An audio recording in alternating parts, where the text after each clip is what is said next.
مفسرین فرمایي چې دلته د فضل نه مراد دا قرآن پاک دی او د رحم نه مراد د قرآن والا دی. نو مسلمان به په دوه کارونو باندې خوشحالېږي. یو به په قرآن چې دا د الله کتاب دی، زما د رهنمایي دپاره الله رالیږلی. دویم نمبر په قرآن والا باندې چې دا د الله د قرآن عالمان دي، د دې په وجه به زما الله رهنمایي کوي. احادیث مبارکو کې الله رب العزت د عزت او د شرافت په وجه د مسلمان ښودلي دي چې مسلمان په څه وجه باندې عزتمند کېږي، دلته به د شرافت او د کرامت اعزاز ملاوي. رسول الله صلی الله علیه وسلم فرمایي ان الله يرفع بهذا الكتاب اقواما، یقینا الله رب العزت د دې کتاب په وجه ډېر قومونه اوچتوي، ويضع به آخرين او ډېر قومونه ښکته او ذلیله کوي. نو د انسان د عزت او د رفعت شان دپاره د قرآن علم ضروري شو. عمر فاروق رضی الله تعالی عنه د دې حدیث مبارک راوي دی او تاسو مسلمانانو ته به د عمر فاروق رضی الله تعالی عنه د شان احساس شوی چې څومره مبارک شان والا انسان و.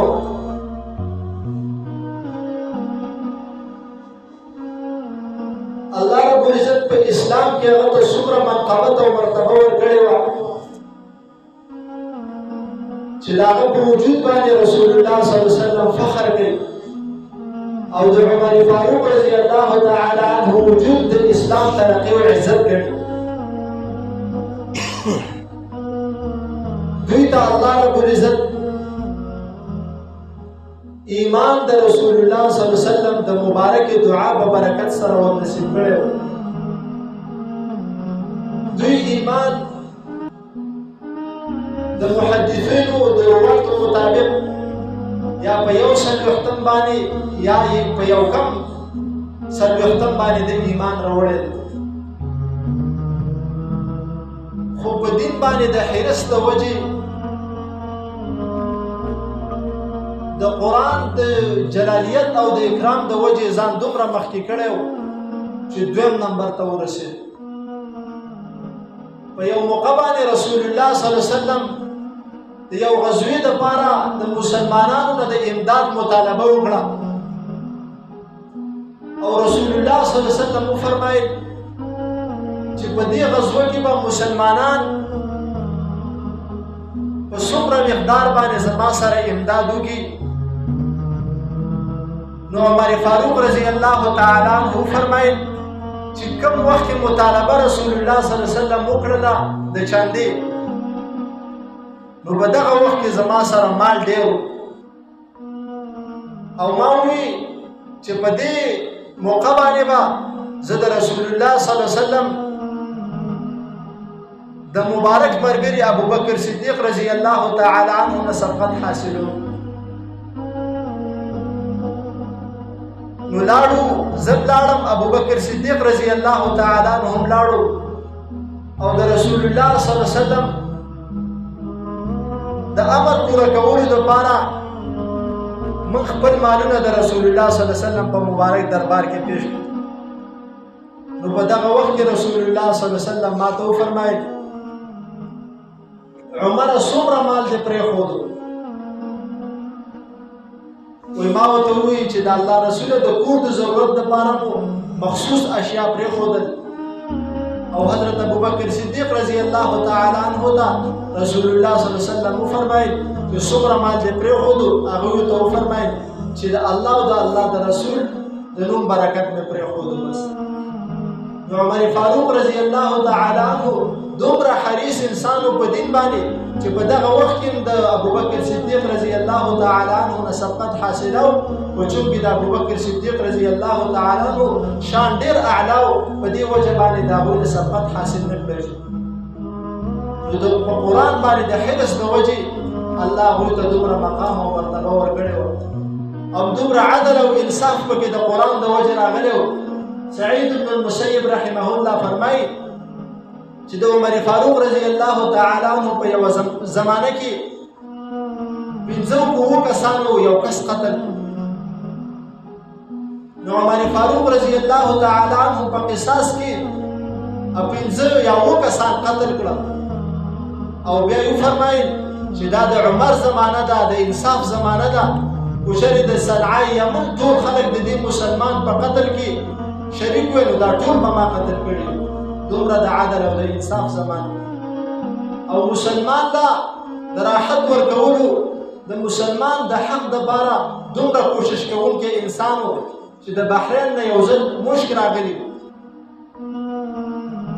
او مشک د تللې محتاج و چې وتللی شي په مسلمانانو باندې تقسیم کړی شي.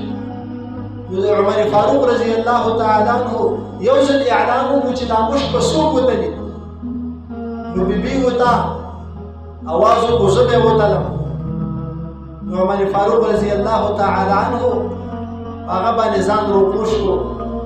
د بیبي خبرې له ترجیح ورنکړه، بیا یې اعلان وکړو. بیا ورته بیبي ووایي زه به یې وتلم. په درېیمه پیره باندې بیا یې اعلان وکړو. بیا ورته بیبي ووایي زه به یې وتلم، خو په خپل بیبي باندې هغه مشک ونه تلل، نورو خلکو هغه مشک وتلل. نو بیا بیبي ته ووایي چې دا مشک ما په تا باندې ځکه نه تلل چې د دې مشکو خوشبو یا د دې مشکو ذرات به د دې د تللو په وخت کې ستا د لاس سره لګېدلي وي او د مسلمانانو د مال بې ځای نفع به زما ملک ته راغلي وي. دا زما زړه نه برداشت کوله چې د مسلمان په ملک کې غلط تصرف وشي. نو دومره اسلام لا مسلمان لا راحت ورکوونکی او مسلمان د حق دپاره جوړېدونکی انسان. د خپل خلافت په دور کې به د مدینې منورې په کوڅو کې ګرځېدو او د بوډۍ زنانه کور به ایجارو کولو، د هغې د کور د خدمت دپاره یې د هغې واخیستلی او روز مره به د هغې بوډۍ کور ته تلو او د تهجد په وخت کې به یې د هغې بوډۍ کور صفا کوو. په خپله د خپل خلافت په دور کې به د مدینې منورې په اطرافو کې ګرځېدو. یو ځل یو طرف ته لاړو، هلته د ویښتو نه جوړه شوې یوه خیمه لګېدلې وه. هغه خیمه یې مخکې نه وه لیدلې. نو هغه خیمې ته ورغلو، دا خیمې نه بهر ته یو سړی دی، د هغه نه عمر فاروق رضی الله تعالی عنہ تپوس وکړو چې څه چل دی چې تا خیمه دلته لګولې. نو هغوی ته وفرمیل چې د امیر المؤمنین نه د څه مطالباتو دپاره دلته راغلي یو. نو بیا خیمه کې دلته یو زنانه چې هغې ته د ماشوم تکلیف او اواز یې کولو، د غم او د تکلیف د درد د جړا اواز ترې راتلو. نو عمر فاروق رضی الله تعالی عنہ ته تپوس وکړو چې دا د څه اواز دی. نو هغوی ورته وفرمیل چې دا زما زنانه ده، د ماشوم تکلیف دی ورته. نو عمر فاروق رضی الله تعالی عنہ په هغه وخت کې د هغه مدینې منورې د طرف نه را روان شو، خپل کور ته رالو او خپلې بیبي ام کلثوم رضی الله تعالی عنها ته یې وفرمیل چې ستا دپاره د خدمت او د جنت د حاصلولو یوه موقع ده، ملګرې شه راسره. هغه خو د فاطمې رضی الله تعالی عنها بچی وه. فورا یې د امیر المؤمنین عمر فاروق رضی الله تعالی عنه سره ملګرتیا وکړه او دوی ته وفرمیل چې په دغه وخت کې د زنانه ته څومره ضروريات دي ټول وکړه، ټول هر څه ورسره واخله. د ام کلثوم رضی الله تعالی عنها وسه ټول سامان را واخیستلو او لاړل د هغه مسلمانې د خدمت دپاره. او په خپله عمر فاروق رضی الله تعالی عنه کټوۍ باندې کړله، اوبه یې تودې کړې، هغې ته یې دا وخت د ضرورياتو مطابق چې غنم و سوړو هغې ورته ور واچول او د هغې نه یې د نیټې په شکل کې یو شی تیار او بیا ام کلثوم رضی الله تعالی عنها ورته د خیمې نه اواز وکړو چې امیر المؤمنین د خپل ملګري ته د خوشخبري ورکړه چې تا له الله پاک بچي لرو. نو هغه سړی ګمراو شو چې امیر المؤمنین او زما د خدمت لپاره دلته راغلی. په زړه کې روح پیدا شو. نو عمر رضی الله تعالی عنہ ته وفرمایل مه ګمراوېږه او هغه لیټۍ وله وکړه چې دا خیمې ته ونه باسه او په خپلې بیبي باندې مخه په خپلې مخه.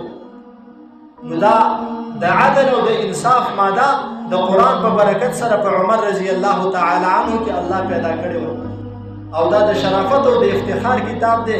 رسول الله صلی الله علیه وسلم فرمایي ان لكل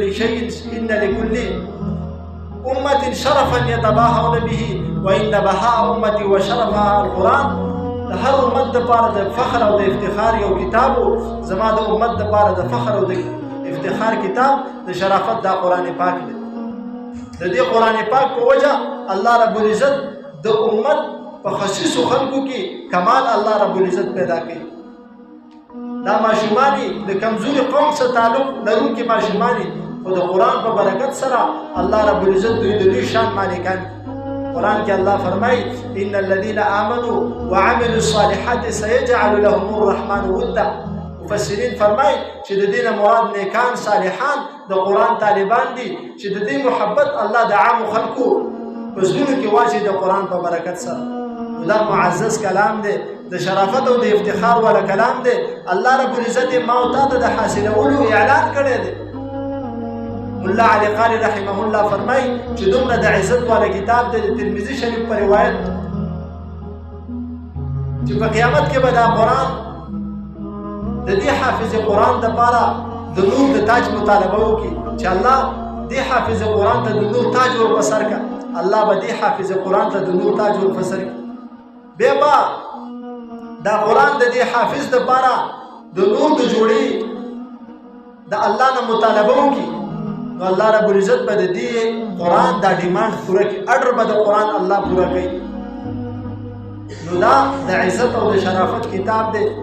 د دې د حاصلولو دپاره سعی او کوشش الله بهترین عبادت ښودلی دی. رسول الله صلی الله علیه وسلم فرمایي طلب العلم افضل من الصلاة والصيام والحج عند الله. دا د قرآن تعلیم حاصلول دا د مونځ نه بهتر دی، د روژې نه بهتر دی، د حج نه بهتر دی، د زکات نه بهتر دی.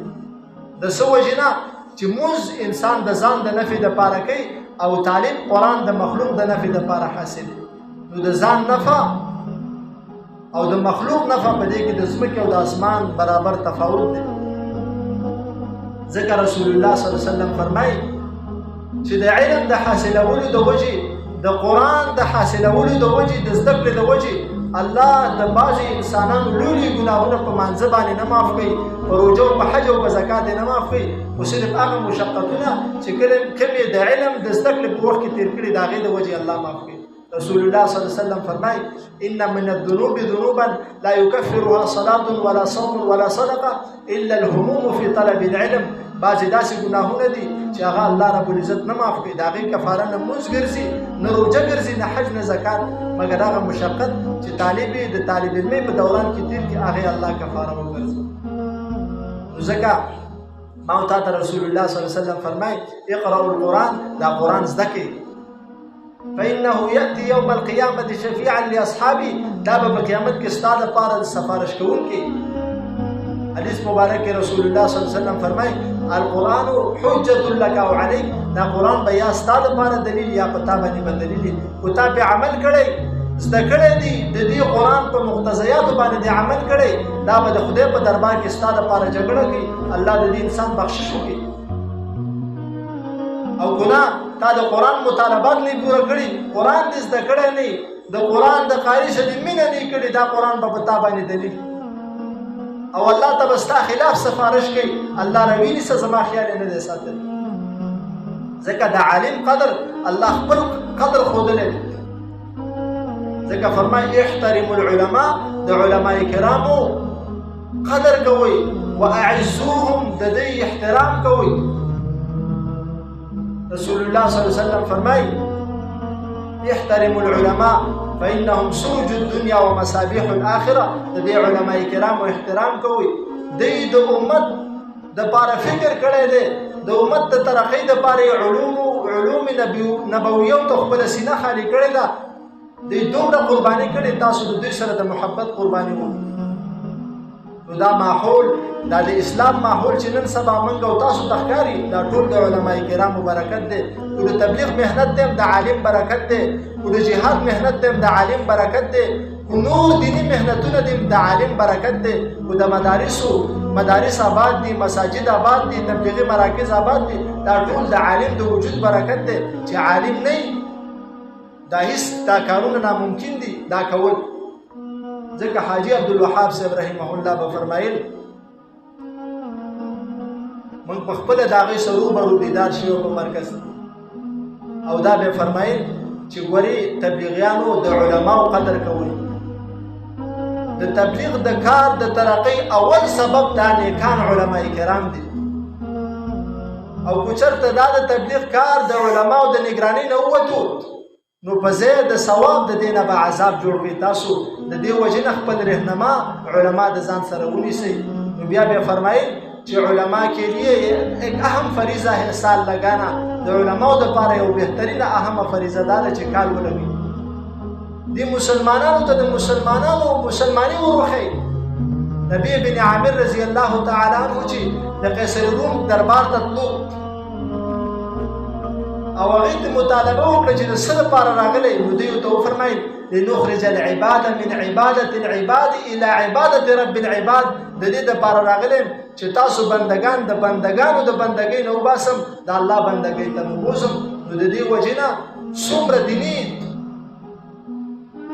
شعبې چې نن سبا چلیږي، دا د علماء کرامو د نګرانۍ د برکته چلیږي. د دې وجې نه زما استانه د الله رب العزت د ذات دا مطالبه ده چې د علماء کرامو قدر وکړئ. د الله د نبي دا وینا ده چې د علماء کرامو قدر وکړئ چې تاسو دنیا او آخرت کې کامیاب شئ. دې د علماء کرامو ډلې ته اولئک حزب الله، الله ورته خپله ډله ویلې، الا ان حزب الله هم المفلحون. او د الله ډله کامیابه وي. او د بې علمه خلکو ډلې ته الله د اولئک حزب الشیطان الا ان حزب الشیطان هم الخاسرون. دا د شیطان ملګري دي ګوره، او شیطانان د شیطان ډله دا تاواني ډله. نو ما او تا ته زما ستا علما فرمایي من صاحب العلماء او وقر، څوک چې د عالم ملګری شو، د عالم سره صحبت یافته شو، د عزتمن کړی شو. ومن صاحب السفهاء حقر، څوک چې د بېوقوف سړي ملګری شو، د ذلیله کړی شو.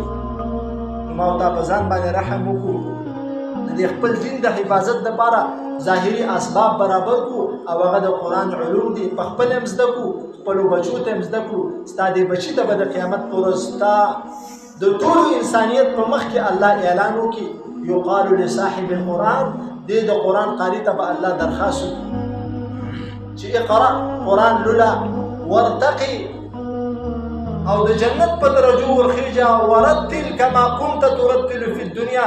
خسته خسته لوله څنګه چې خسته خسته به دي په دنیا کې لوستلو. فإن منزلتك عند آخر درجة تقرأها، عند آخر آية تقرأها، آخرني درجة ستا د آخرني آیات درجه ده چې کوم ځای کې د قرآن آخرني آیات بس کو دغه ستا آخرني درجه ده. نو تا ته به هم عزت میلاو شي. دغه حافظ بچی به د قیامت په دربار کې د انبیاو سره ولاړي، د شهداو سره به ولاړي. يشفع الانبیاء والعلماء والشهداء. انبیا به سفارش کوي، ستا د حافظ بچی به اوسه ولاړي سفارش به کوي، شهدا به سفارش کوي. ستا د حافظ بچی ته به الله فرمایي یجاء بالعالم والعابد، عالم او عابد به الله روبلي. فیقال للعابد ادخل الجنه، د عابد ته به الله وایي عبادت د جنت دپاره کړی، جنت ته ورنوځه. او ویقال للعالم، د عالم بچی ته به ستا وایي قف ودرېږه حتی تشفع للناس، د خلکو سفارش کوه، ستا سفارش به زه کوم. ځانم د عزت مالک کو، بچیم د عزت مالکان کو. رسول الله صلی الله علیه وسلم فرمایي ادبوا اولادکم علی 3 خصال، خپلو بچو ته د 3 شیانو عادت د هغې په زندګۍ کې ورکړئ. دریم شی وقراءة القرآن، قرآن خپلو بچو ته وښایئ چې دنیا او آخرت کې عزتمن شي. ما او تا خپل هم قرآن زده کړو، خپلو بچو باندې قرآن زده کړو، او د دې قرآن او د قرآن والو چې کوم ماحول جوړ کړی دی، د دې سره په دې ماحول کې ما او تا معاونین شو، معاونین شو. الله دې موږ او تاسو د دې علماء کرامو سره محبت کوونکي لري. الله دې موږ او تاسو د قرآن په مفهوماتو باندې پوه کړي، او الله رب العزت زموږ او تاسو دنیا